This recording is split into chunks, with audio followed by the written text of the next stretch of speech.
భూపాలపల్లి జిల్లాలో వృద్ధ దంపతుల ఆవేదన అందరినీ కలిచివేస్తోంది. తమ భూమిని కోల్పోయి సరైన పరిహారం కోసం ఏళ్ల తరబడి పోరాడుతున్నా న్యాయం అందక ఇప్పుడు చీకట్లో జీవనం గడుపుతున్నారు.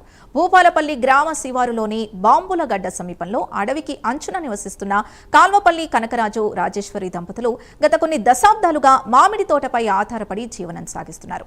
సింగరేణి OC2 ప్రాజెక్టు కోసం వారి తోటను అధికారులు స్వాధీనం చేసుకుని ఎకరాకు కేవలం 1.20 లక్షల రూపాయలు మాత్రమే చెల్లించారని, కానీ తోటలో ఉన్న వందలాది మామిడి చెట్లకు పరిహారం ఇవ్వలేదని వారు ఆరోపిస్తున్నారు.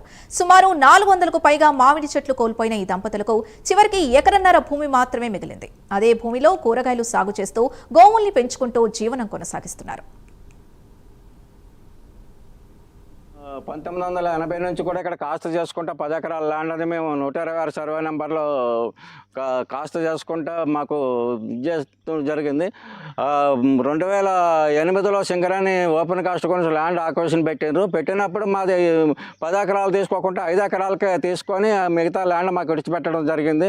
ఆ ల్యాండ్ అని కూడా మాకు వాళ్ళు తీసుకున్న 5 ఎకరాల ల్యాండ్ మట్టి పోసుకున్నారు. ఆనాడు ఉన్న అధికారులు వీళ్ళంతా రాసుకొని ఏదైతే పైసలు ఇవ్వలేదో ఆ ల్యాండ్ అనే మాకు విడిచిపెట్టిన ల్యాండ్ అని మేము అదే ఉన్నదానికే పైసలు ఇచ్చినా మీరు ఖాళీ చేయండి అని ఇప్పుడు GM మమ్మల్ని ఇబ్బంది పెడుతున్నాడు. బాగానే ఇబ్బందులు కాకుండా బ్యారక్లో ఆనాడు ఉన్న అధికారులు ఏం చేశారంటే ఇక్కడ మీరు ఉండడానికి జంగల్లో ఇబ్బంది పడతారు, మీకు బ్లాస్టింగ్ బాగా బండలు అవి వచ్చి పడతాయని తీసుకెళ్ళి మాకు ఒక బ్యారక్ మేము 1980 నుంచి కూడా ఇక్కడ కాస్తు చేసుకుంటాం.